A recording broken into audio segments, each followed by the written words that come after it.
All right, so you go that route. You try something new.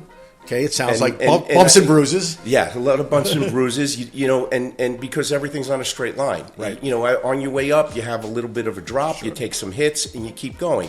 So there's two things that really matter. Right, is your reputation, right, along the way. Absolutely. And keeping that network going. Right, because you never know where you're going to run into somebody down the road. Right. You mentioned our relationship through sports and basketball and going to Knick games. You hang around the hoop. If you hang around the hoop long enough, the ball's going to fall your way and you're going to score some points. Welcome again, everybody, to the Zelnik Exchange. I'm your host, Corey Zelnik, and I am very excited for this episode. I have my great and dear friend, and I know I say that a lot, but Jack Irushalmi and I go way, way back. We know each other a real long time, and we'll get into that in the course of this discussion. Jack is a CEO and president and partner at TriStar Construction here in New York City, doing office interiors as their primary business, but they do all sorts of stuff construction related, and Jack will talk about that. Jack is extremely philanthropic, and I have my little list today to talk about some of the organizations he's involved with, and he'll get into the depths of those as we go along. He is board co-chair of the Earl Monroe Charter School. He is on Duke's athletic board. He's part of Big Brothers Big Sisters, Garden of Dreams. He's a board member. In Service Foundation, the New York Wrens, the Rabin Medical Center, UJA, Felix Organization, and Prep for Prep. It is my great pleasure to have my great friend, Jack Irushalmi, with us today. Welcome, Jack. Thank you, Corey. It's a pleasure to be here. Yeah, no, this is a long time coming. I should have had you on sooner, given our history and our bond at Madison Square Garden, and we'll talk about that. You're doing the construction now, the interiors and stuff for the last 25 or so years. You know, we read the bio. But you have a history in the real estate business, all right? We're sort of two boys from Bayside, Queens, but we'll speed past that. Tell me about your life in the real estate business. So you're right. I had a prior life before construction, and part of that is tied to my prior life. The founder of TriStar, Bill Weiner, I worked for coming out of college when he was a partner of Marty Raines. It was a company called MJ Raines. A lot of people won't remember that firm, but we were the largest residential firm in the city at the time. And we were very young, and we grew rapidly. And by the time 1989 rolled around, I moved on to do other things, buying, selling, developing, brokering. So I had a wide background, had tremendous knowledge of the industry and people in the industry. And when I went to buy a couple of buildings, I went back to Bill, who had since formed TriStar, to renovate. And one thing led to another. Next thing you know, I'm working for him again. And here I am, 30 years later, as the owner of TriStar. And full disclosure to our audience, I know Bill Weiner well. You introduced me to Bill, and I represent some of his property currently. But don't go so fast past the MJ Raines part, because I've heard Bill's story. You tell me about converting, 500, 600, 1,000 apartments at a time, right? The market then was about taking these rental apartments and converting them to co-ops. Correct. So back in the early 80s, the biggest thing was buying rental properties, unlocking the value, and converting them to mostly co-op. Condo was much more difficult at the time because the threshold to convert was a much higher percentage. Okay. It was tremendous value back then for the owner and for the tenants, because they were getting in at what was used to be called the inside price. And there was a huge margin for everyone when you were an insider. Many years later, unfortunately, that inside price has gone away, and you're buying it maybe 10% below market, so it's not as advantageous for the tenant any longer. I can't tell you the last time I've heard of any type of conversion. Does it still go on? Not really. Right. It's very hard to hit the thresholds. The state changed the percentages to get people to do it. They want a deal. The deal isn't really there anymore based on purchase prices, because real estate has gone through the roof historically and currently. Oh, good. But it was an interesting time. We converted, as you started to mention, probably 30,000 units at that time, and we were the largest ones doing it. And it was a young company. When we were there, I was 22, 23, 24 years old. Everybody was a vice president, senior vice president at 26 years old. We went from 27 people to 400 people in a matter of 4 or 5 years. Wow. It was an incredible time. Right. Right. That's amazing. That's amazing. And you seem to get it all done. I mean, going way back, I remember reading the articles because that's what it was all about. Sure. And I think it was almost historic at the time, right? I think it was the big tranche of apartments was over on the west side, Correct. over on West Lincoln End Towers. Avenue, Lincoln Towers. Yeah, Lincoln Towers, Silver Towers in Queens. There was the Bing and Bing portfolio, the MacArthur portfolio. It was large blocks of rental properties, and it was an interesting time. The one thing I definitely want to mention is that time created the foundation for my business today, who I am today, the network of people I know today, because most of those people at those young ages are still in the industry, and the relationships, which we'll talk about later, run deep, and the connections you have and the network you have, just evolve from a 40-year history. Sure. And that's the exact purpose of the conversation that we're having. So you do all that, okay, and then I guess it comes to an end. Yeah. So all good things must end. Sure. Tell us what happens next. So, I left the firm. The rules changed. Reigns broke up the company. Rules meaning the city, the state? Correct. Okay. The regulations in conversion, the building, the way it changed, the percentages and things like that. Right. So it wasn't as advantageous. No one wanted to buy at those new rates. There was a real estate crash in 89, 90. Things changed. Economics changed. And, there's been many, I'd like to say, I've lived through a few cycles. That was the first one. Sure. Then there were a few others, as you're aware of. Right. And at that time, I left the firm. I partnered with a few people. We bought and sold some properties. Okay. We bought some from Reigns. Okay. Again, having the connections to go back and buy some assets from them. And you stayed in the resi world. I stayed in the resi world, but it started to morph into development. We would buy these buildings, combine units, make them more valuable as family-oriented apartments. Any ground-up stuff? No, very little ground up. It was always existing buildings. There was retail components, but mostly, just residential at the time. Okay. And as that developed, that kind of ran its course. And then I partnered and worked with a owner-developer. I came in as an outsider to take over, to do all kinds of development because he had a certain type of business. He was one of the largest owners of properties down in the Alphabet City and up in Harlem, and was trying to increase the value of those. And we tried to do that again, ran into a real estate crash in the late 80s. Right. Late 90s. Sure. So, things changed. I ended up representing the firm in bankruptcy, putting a lot of the properties in bankruptcy and working out loans with lenders and single investors and things like that. So, again, created this whole background of diverse real estate knowledge. Okay, that's great. And and like you said, meeting people along the way. Correct. And yes, we're both in and around this business for a long time now, and it's interesting when you think about the people that you still know. Correct. Right. Correct. It's wild how it really just a small little world, right? It's pretty big, but it's pretty small. No, exactly. It's like we had a whole bunch of people in town for this real estate gala that we did recently, and I always tell people they come from all around the country. And I always say, "Welcome to my little town." Yeah, because it really is. 100%. It really is. All right, so you go that route. You try something new. Okay, it sounds like bumps and bruises. Yeah, a lot of bumps and bruises. And because everything's on a straight line. Right. On your way up, you have a little bit of a drop. You take some hits, and you keep going. So there's two things that really matter. Right, is your reputation, right, along the way. Absolutely. And keeping that network going. Right, because you never know where you're going to run into somebody down the road. Right. And you mentioned our relationship through sports and basketball and going to Knick games. You hang around the hoop. If you hang around the hoop long enough, the ball's going to fall your way, and you're going to score some points. Right. So that's what happened, and then I went from there, and I partnered with another friend of mine, and we started to buy some buildings, one on Worcester Street, one on 108th Street. We flipped the one on 108th Street. It was a single family, an SRO, and we sold that to someone that does that business.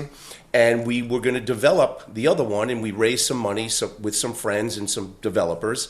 But I also understood the game, and they were going to do the construction. And I knew if they did the construction, the potential for profits would be diminished because they controlled the money, they controlled the construction, they controlled the fees. I've lived that through my whole career. I reconnected with Bill Weiner, who had since formed TriStar, right. and I went and discussed it with him, and he had no interest in doing this. Okay. His only interest was to bring me back to work with him and bring me into TriStar. And I told him he was crazy. I'm not doing that. I'm buying buildings, and what do I need this for? And I already worked for you. 4 months later, I was working for him. Okay. So he was pretty compelling and convincing in his argument. Yeah, no, he's good at that. Yes. He's good at that. But I'm going to go back to your basketball metaphor for a quick Right. second, because I got to put this out there. So you and I met. I was trying to figure it out exactly, but I was about 12 years old. Okay, and so in the most interesting of ways, you and your group were all basketball mentors to me. Because, you're a few years older than I am, and certainly back then, if I'm 12 and you're 15, I don't know what our age difference is, whatever. But you and Tuna and Doc and Kitty Sure. and Rafe, you guys kicked my ass in the schoolyard. And I hated it then. I look back on it and loved it because you guys helped teach me the game. Sure. So I'm always grateful to you guys for that. And so there's an around the hoop metaphor to the business and the life that we live, but we have a literal around the hoop connection. Yeah. And so you were always someone that I looked up to, because I tell people this all the time, that we mutually know that you're probably the best all-around athlete I ever met in my whole life. Thank you. Okay, because and it's not to patronize you, but it's a fact, because I think I'm a very good athlete, and you're always been a great athlete, and someone I always looked up to in that regard. So I'll bring us back to that was my basketball, my metaphor adjunct. But that was a rite of passage, because we course. got our asses kicked by the older guys, The guys above you, and we did it to the younger guys. And exactly. But you did find a connection, because you weren't friends with everybody. So there's people like you that connected with us, and Right. we maintained that bond for many years because we had another bond. Absolutely. Beyond that. Well, we might as well put it out there now that my father and your father and mother all grew up together in the Bronx. Correct. We found that out later on, but it's just the small world connection that we have. And it's always I always talk about this when we talk about the basketball stuff. I know obviously, but there are always guys that you meet along the way in the schoolyard or in the gym that I tell people today. I'll see him on the street and I'll hug him. If I haven't seen him in 20 years, we'll hug like we see each other every single day of the week, and we're like family. And some of those people, I don't even know their last name, right? But you know them from the court. And that's the bond that we all share and have. But bringing us back to the real estate business, because it all does come together. So you go through this, and so Mr. Wiener has convinced you to come back to work for his team. And that's him and TriStar, and you coming in and taking a role at TriStar. Correct. So I'll get into that. But the other thing to tie it together, all through those years from 82 to that point, I played basketball in all the various leagues, the lawyers' leagues, the corporate league. It's people in real estate, the lawyers that we did business with, developing those relationships because of business, but then we played basketball together after hours, and that bond continued. Oh, absolutely. So that was a common thread throughout. And at one point, I played on the Proskauer team. Okay. And all my friends had left Proskauer, and I was still playing. And one night, the guy said, "Are you coming back to the office?" I said, "Office? I don't even work there." Yeah, right. I'm not even the guy in the mailroom. They had no idea who I was. They knew I was on the team. Right. So anyway, going back to Bill, so he brought me in to help grow the business, bring in business. As he put it, I know a lot of people in real estate, and the business needed to grow, and he needed to use those relationships. He wanted me to use those relationships because my relationships were vast. They weren't just in ownership. They were brokerage. They were architectural. They were developers. I knew a lot of people because of life and all the things that I did. And, I was always on their side. Right. But now I'm on the construction side, and you had to adjust that there's a pecking order in real estate, right? You have owners, developers, brokers, lawyers, architects, engineers, contractors. And you have to understand your role. Right. And everybody plays a role, and I think that also ties into my sports background and understanding you're a team player and you're part of that team. Oh, sure. So I came in, and to Bill's credit, he knew he built a business that was at a certain size, and it needed to change, it needed to grow, it needed to become more systems oriented, not so much institutional, more process or whatever. As he liked to put it, I ran a candy store. Yeah. Right? No tablecloths, paper napkins. Right. We need to turn into a restaurant with tablecloths, take credit cards, and things like that. That was his version. No, it's a good way to put it. It's a great way to put it. So one of the things besides bringing in business, I helped, once I learned how the business operated, put together different thoughts and plans and work with people within the organization to change how we did business and professionalize and system-oriented everything and organize it in a way that's repeatable, that is transparent, and that was acceptable in the market as we grew, which we did. And you as you're doing that, you're utilizing all your relationships. Correct. You're doing work along the way, right? You didn't stop what you were doing to develop a process. You were developing a process while you were working. Yes, 100%. Right? So it was a multi-pronged approach. I had a job. My job was to bring in business. My job was to connect people to TriStar. What can we do to add value? Why use TriStar? At the same time, with other people in the company, someone who became a partner of mine, Sal Bellino, for many years, we developed all those systems and processes at the same time.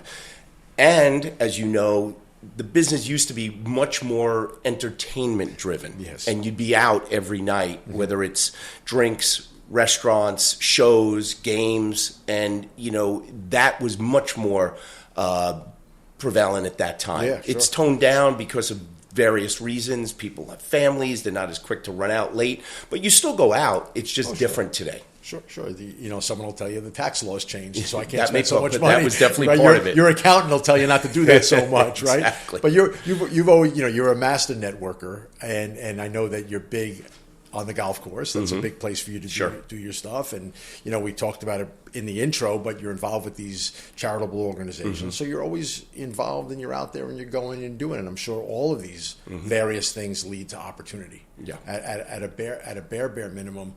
I know that I'll just dive off a little bit into one of the organizations, Earl Monroe's charter school that you're involved with.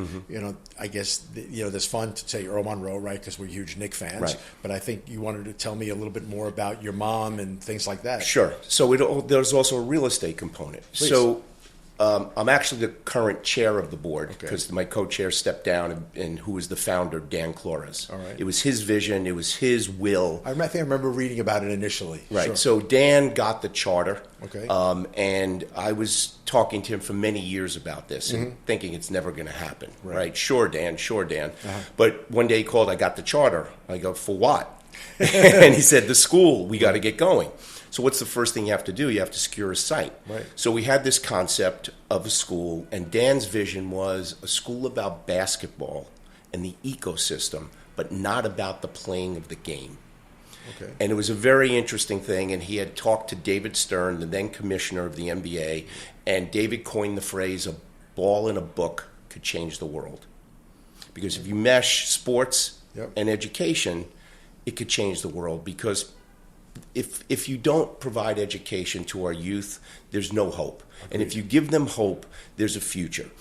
How do you connect them to this hope and to this education? It's through something they're interested in, which is sports. Right. In this case, it's basketball. So the basketball ecosystem, for every NBA player, as Adam Silver has said, there's about 1,000 jobs created. And that could be from arena management to the electricians, to the ticket takers, to all the people in the arena, food service, trainers, agents, administrative, lawyers, coaching, all the different components around the game, media, dance. Sure. So our goal was to provide through the core curriculum ways to show them how to learn math through analytics of basketball, three-point shooting, business class through fashion, that they're all very into, clothing. But you did still have to follow. I don't know the exact term, some sort of core curriculum. No, you still follow the core curriculum set out by New York State. Right, okay. But you use these tools that the game provides to help teach and make it interesting, instead of just the regular day-to-day, how everything goes through. So it piques their interest, and you tap into that. In addition, you have electives. So some of those electives are dance. They want to learn personal training. have them down in our food service, because arena management and food service is a big business. Absolutely. So those are the types of things that the school's foundation was built around. That's great. Now you have to go find a school. So while we were finding a school, we found a temporary location with the Archdiocese, who had many, unfortunately, vacant schools because they closed schools, they weren't being supported. So we were able to lease that on a temporary basis. Okay. We're a high school, 9 through 12. Oh wow, that's interesting. You're starting that high. Yeah, and that's our program. We're a single, standalone high school, Earl Monroe New Renaissance Charter School for 9 through 12. So we started with the 9th grade, and to show you how desperate families are for education, we were a school that did not exist. We went the first year, we put everything together, we put our staff together, we put our curriculum together, and we entered the charter lottery.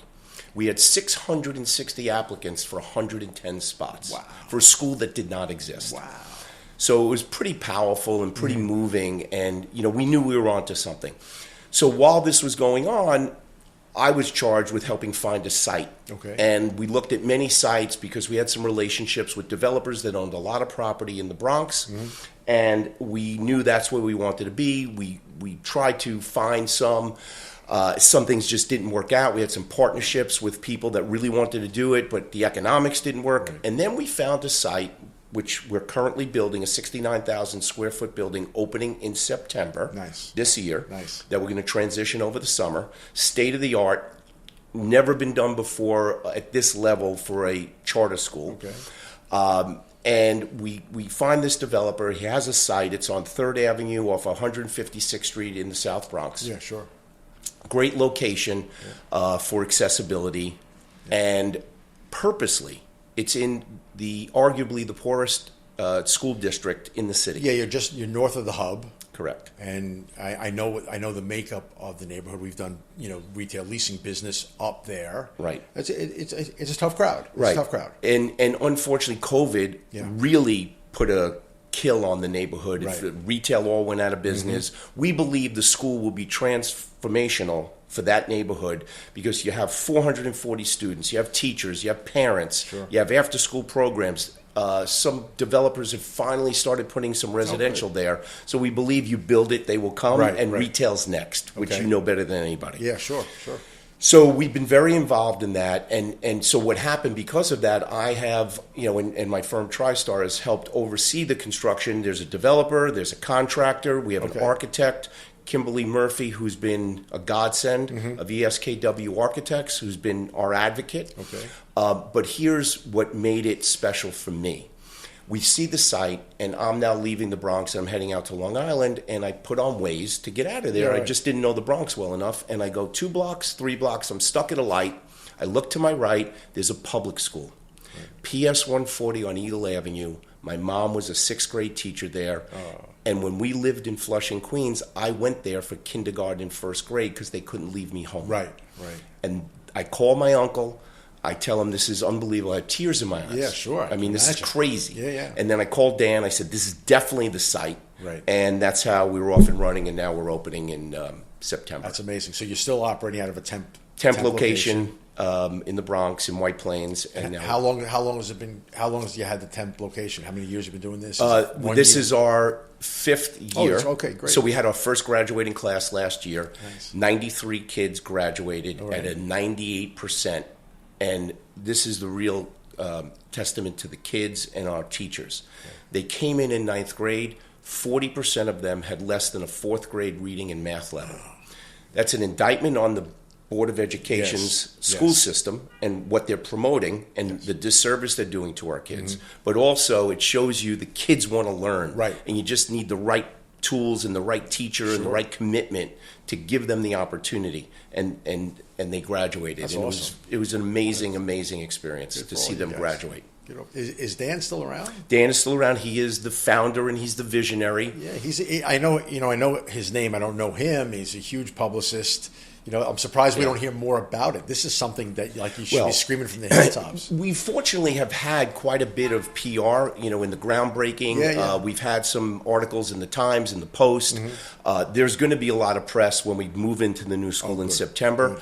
There's a show on NBC that just came and did did a piece yeah? on us Oh, that's great. going to air soon. Great. So there is a pretty decent amount of PR around it. Dan is still involved as the founder and making sure his vision is carried out. And the two things that are critical to his vision is what we call leap year and legacy. Okay. So leap year, there's kids that just aren't going to graduate and go to school. They may need some more time. Right. So we've created a fifth year, and we've worked with the state to allow so that if they're not going to graduate or they're going to barely graduate, they want to take some classes and graduate properly, right. we created a fifth year for them. Yeah. The other one is the legacy, and that's critical because here's a group of students that probably never had anyone in their family go to college. They're a fish out of water. We've created a mentorship and a connection to the school. So when they get there, we help them find the tutoring program, right. help them understand how to go about asking for support in the various areas they need it, whether it's housing, books, anything they need. Right. Because it's just not normal. Sure, I'm sure on a sure day-to-day basis. I'm sure there's a big financial aid component helping them Yeah, get so through every that kid got process. financial aid, Right, and right. we're supporting them. We've been very fortunate. We've raised a lot of money through our board. Our board of advisors have been great, and a lot of people have donated, and we've raised some significant money to help support the school and our students as they move on. And, also not everyone is their path is college. Right. It could be a trade school. It could be a technical school. Sure. Some of them want to go right into the workforce in a training program. Right. So we're adapting just like society is adapting. Yeah, look, and quite frankly, there are enough people out there that will tell you we need the hands people. We need people who are in trades. You're in the business, right? Correct. You need more AC guys because your Correct. AC guys getting old, and you need the next Yes. one coming up. Yes. And so it's interesting. I would imagine your network allows at least discussions. So for we do opportunities. that. And Right. a couple of kids wanted to be specifically in HVAC, and we introduced them to the contract of building the school. They gave one of the kids a job. They're helping the other find a job. And in my network, we're happy to do that because there's lots of people, the subcontractors that work with us are happy to help. Yeah, sure. They're happy to give a pathway and an opportunity to a young kid that wants to help themselves. It's awesome, all this stuff, and it's great how so many things come together, right? Because you're calling everybody you know from every aspect of your life to bring this in. There are so many people in your life, in your business life, that are around sports. So you say the name Earl Monroe, no one even has to think, right? So they know automatically what you're talking about. I'm sure that people just have a natural appeal to that brand, for lack of a better term. And, all the connections, the New York Knicks have been very supportive. They've come out for all the events. They come and speak to the kids. Earl has been amazing. Julius Randle, when he was here, had a 3 for 30 program where we raised money off of his three-point shooting, and he donated money. John Starks. That's great. All the Knicks that are out there, show up. Walt Frazier to support Earl, and certainly the kids. And William Wesley, Executive Vice President of the Knicks, Worldwide West is on our board. You're the only guy I've ever heard call him William. Well, I'm trying. He's on our board, but he is Worldwide West, or just West. He's great. He helps connect us to Nike, who supports the students with clothing that say the Earl Monroe School, and they come and speak to the kids. It's all these connections come together, and it all started around real estate, right? And everybody's connected through that. Yeah, sure. And real estate and sports, they're not dissimilar. Yeah. And the other thing is, real estate community, the real estate community is unbelievably philanthropic and charitable. We raise a lot of money as an industry for a lot of good organizations, schools, hospitals, and all kinds of things to help younger people and help people in need.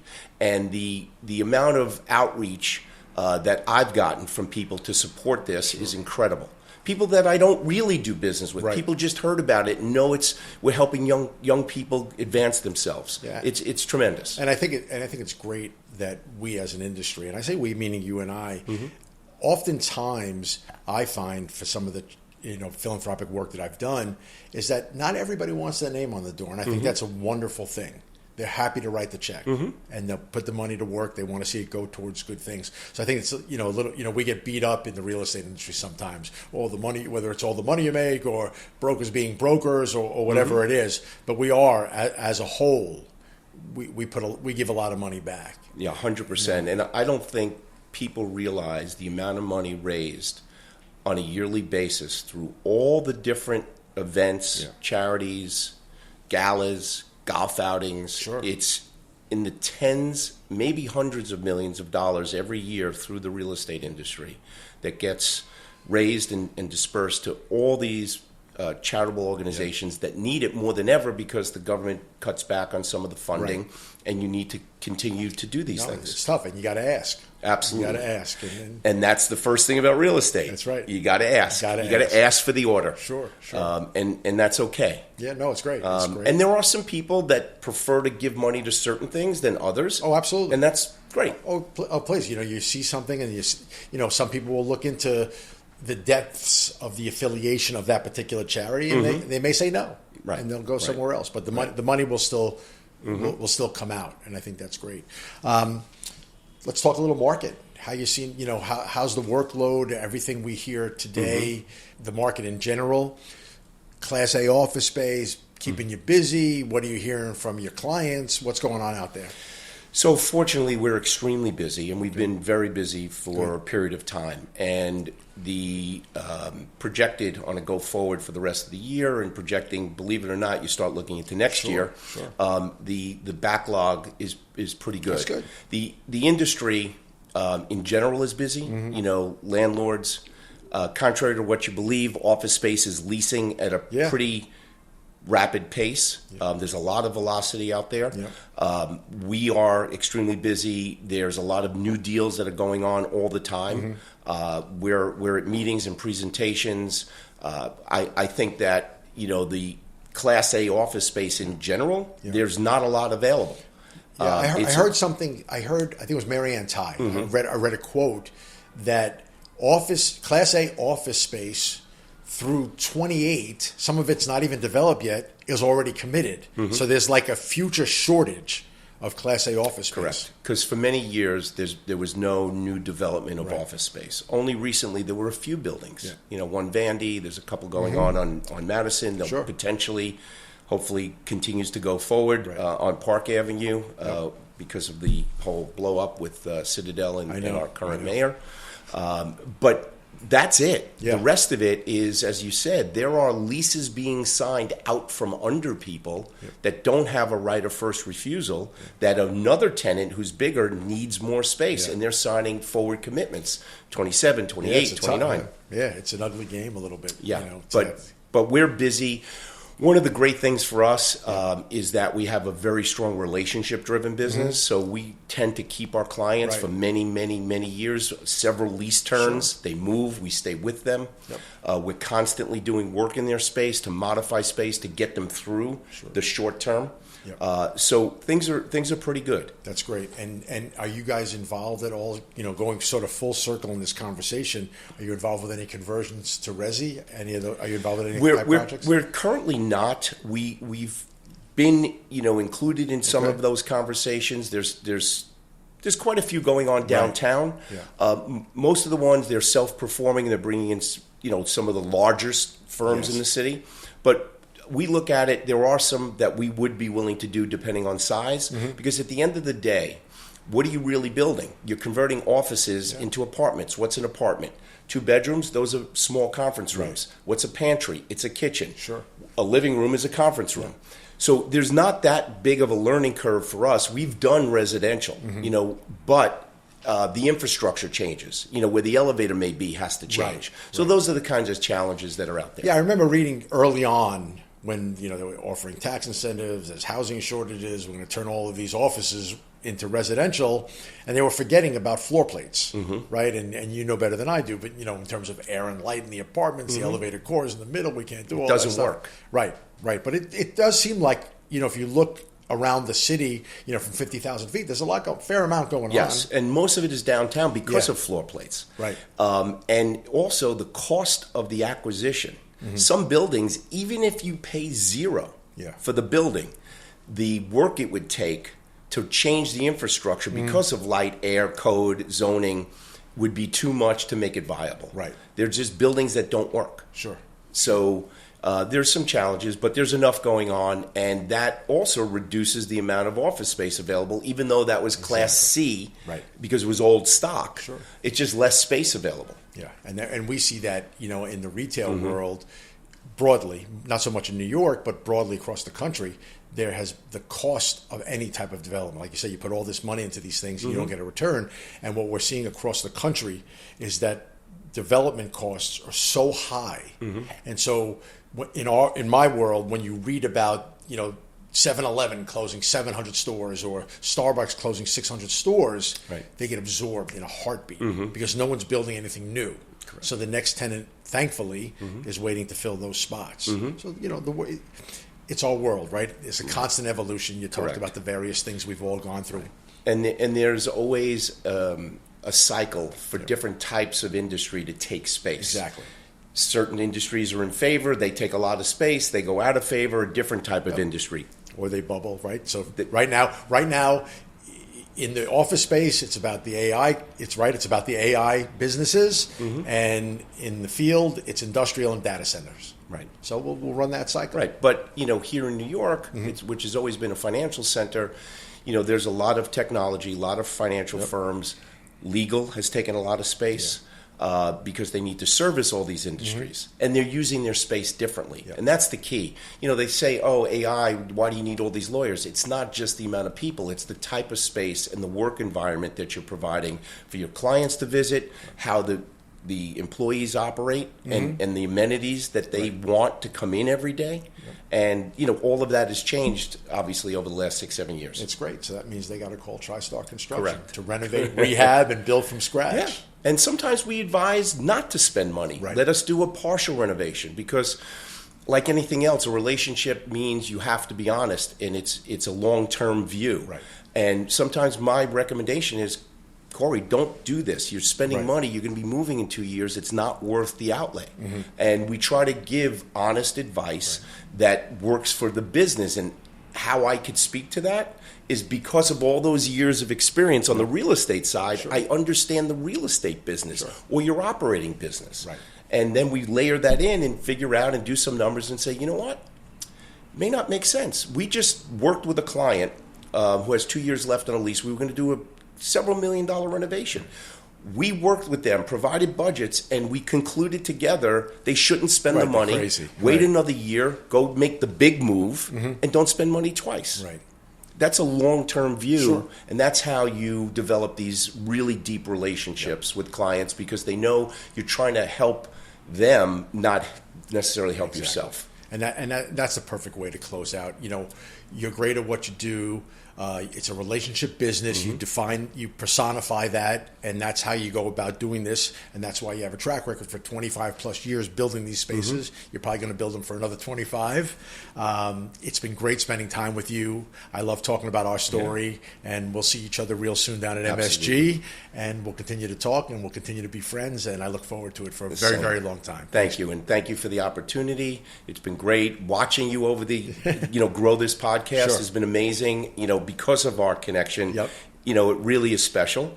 And having me on, it, just means a lot. And hopefully, the Knicks win tonight, and we go from there. Whenever this airs, you can delete that. They're still playing. Yes, but as you said, in closing, it's relationships. It's doing the right thing, and it's having relationships and doing things for people and taking the high road when there's nothing at stake. Exactly. When you don't need anything, that's when you need to be someone's friend and do the right thing, not when you need something. 100%. Thank you so much. Thank you. All right.